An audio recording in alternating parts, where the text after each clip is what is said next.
Imagine it's Tuesday night. You're at training, and you feel completely untouchable. Your first touch is razor sharp, you're dropping your shoulder to beat defenders, making brilliant passes, and when you shoot, the ball flies right into the top corner. You leave the pitch feeling on top of the world. You tell yourself, this weekend is going to be mine. Now, let's skip to Saturday. The referee blows the whistle. Within the first 5 minutes, you misplace a simple 5-yard pass. Your coach yells at you from the touchline. Suddenly, your boots feel like they weigh 100 pounds. The open space you easily found on Tuesday has completely vanished. When the ball comes to you, your immediate instinct isn't to create a great play. It's just to survive. You pass it backward immediately. You hide behind opposition midfielders so your teammates can't pass to you, and you play the safest, most invisible game of your life. You go home, stare at the ceiling, and ask yourself a painful question. Why am I a great player on Tuesday, but a ghost on Saturday? Most players assume they just lack confidence, or that they aren't built for pressure. They think the solution is to listen to a motivational speech, pump themselves up, or just try harder. But that's a trap. Trying harder without changing your approach only leads to more frustration. The truth is, you don't have a talent problem. You have a translation problem. Today, we're going to break down the real reasons this happens in a simple way, and give you a practical blueprint to fix it permanently. To solve this issue, we first have to look at why your brain thinks you're doing so well during the week. Think about a standard training session. You do a passing pattern around plastic cones, you do a possession drill where your team has extra players, you do a shooting drill where the coach rolls the ball out softly to your favorite foot, and you strike it without anyone trying to tackle you. We call this clean practice. In clean practice, everything is predictable. Your brain loves it because it knows exactly what is coming next. You aren't processing chaotic changes, you're just following a script. Because you successfully complete most of your passes or shots in these drills, your brain builds a false sense of security. You think, I've got this skill completely locked down. But a real football match is not clean. A real match is hostile chaos.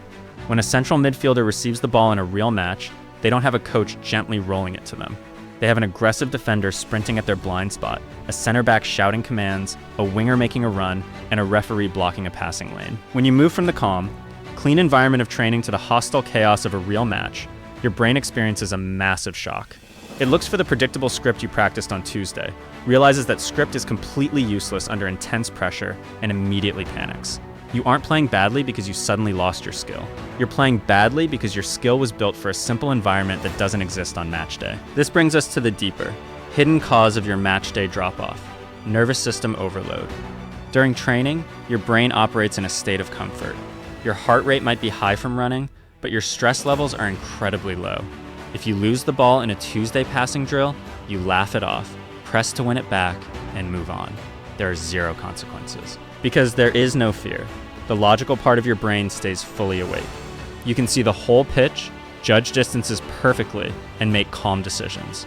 But on match day, everything shifts. There are league points on the line.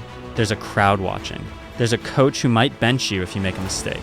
There are teammates, parents, and opponents judging your every move. The moment you step onto that pitch, your brain perceives these high stakes as actual threats. It kicks into survival mode. When your brain enters survival mode, your body changes. Your vision literally narrows. Your peripheral vision decreases, which means you completely miss the overlapping run of your fullback. Your muscles tighten up, which destroys the relaxed, fluid body movement needed for a soft first touch. Most importantly, your internal clock speeds up. You feel like you have half a second to make a decision, when in reality, you actually have plenty of time. Along with this brain panic, you experience something called missing cues. In training, you are used to very specific visual signs: the color of your training bibs, the familiar grass of your home training pitch, and the predictable movements of your own teammates. In a real match, all those familiar signs disappear. You're playing on a different field, facing players whose body language you don't know, wearing colors you aren't used to seeing.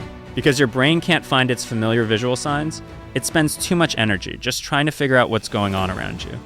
This leaves you with no mental energy left to be creative, take risks, or play your natural game. If you want to stop being a training ground hero and start becoming a matchday dominant player, you have to completely change how you prepare, think, and react. Here's the 4-step framework to fix this problem forever.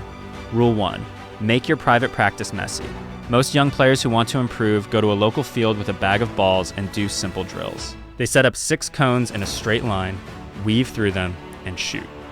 This is actively training yourself to fail in matches. You are teaching your brain to look down at the ball and follow a completely predictable path. Real games aren't predictable.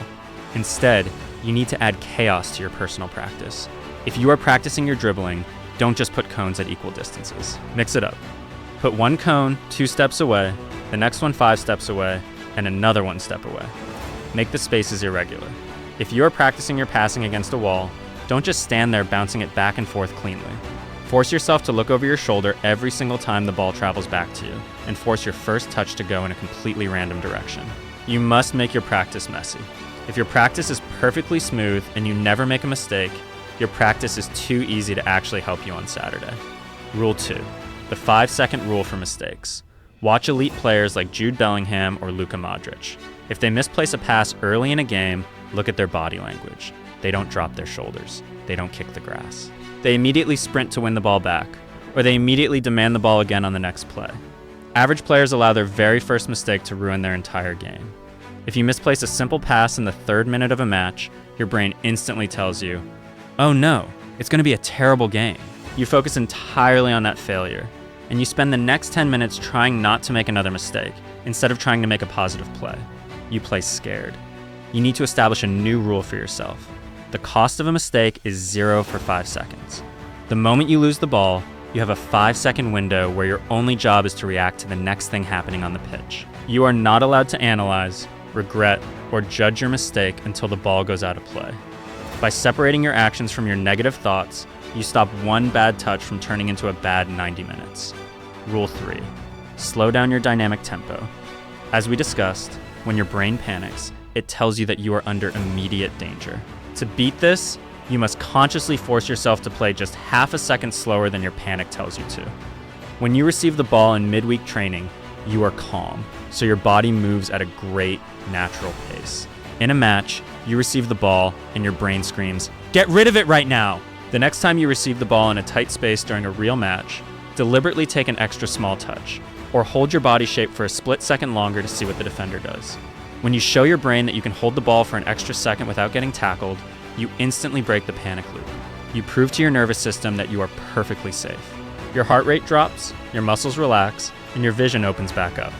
Rule 4, focus only on controllable tasks. What are you looking at right before a match starts?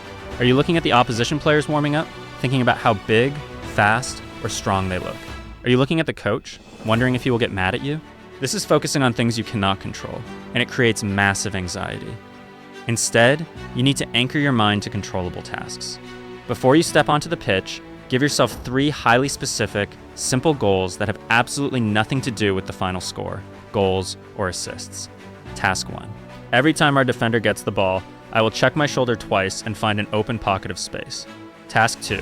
The exact second I lose possession, I will take 3 explosive sprints toward the ball to win it back. Task 3. I will talk loudly to my teammates to guide them during every defensive transition. By giving your brain clear, simple tasks to execute, you leave no room for anxiety to creep in. You shift your mind from what bad things might happen to me to what action am I taking right now? Now, let's talk about how you apply this in your next team training session. You can't just change your mindset. You have to change your actions during the week. The next time your coach sets up a small-sided scrimmage game or a possession drill, I want you to stop treating it like a relaxed practice. Most players use training to chill out. You are going to do the exact opposite. You are going to use training to copy the exact pressure of Saturday. How do you do this? By creating artificial stakes. Before the drill starts, tell yourself that if you lose the ball more than twice during the entire game, you have to do 20 extra push-ups after training, or you aren't allowed to use social media that night. Give yourself a real consequence. Furthermore, deliberately look for the most aggressive, physical, and toughest defender on your team and play directly against them. Don't look for the easy training partner who lets you turn around comfortably. Go stand next to the guy who tackles hard, talks trash, and presses like a maniac.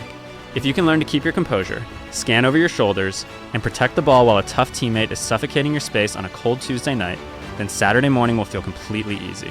You will have already conquered the chaos before the match even begins. Identity level close. Step out of the shadows, 13:45, 15 o'clock. Here is the final, ultimate truth you need to understand about football. The amazing player who dominates in midweek training isn't a myth, and they aren't a fake. That player is the real you. That version of you is your actual true capability when your mind is clear and your body is free to create. The player who shows up on Saturday, plays scared, hides in the shadows, and passes the ball away instantly, That isn't who you really are. That is just a collection of survival habits designed to protect you from the fear of making a mistake. But you didn't lace up your boots, wake up early, and put in hours of extra training just to survive on the pitch. You did it to dominate. You did it to change games. The next time you step across that white line on match day, and you feel that familiar tightness in your chest, that sudden urge to play it safe and pass it backward, I want you to smile. Recognize it for what it actually is. It's just your brain trying to speed things up unnecessarily. It's an illusion. Take a deep breath. Check your shoulder. Demand the ball from your teammates. Step out of the shadows, break the script, and show everyone the player you've been building in the dark all week. If you're ready to stop hiding and start translating your true potential into real matchday wins, hit the subscribe button, drop a comment below telling me the biggest mental hurdle you face on match days, and check out this next video on how to improve your football IQ in under 10 minutes. Go dominate your next match. I'll see you in the next one.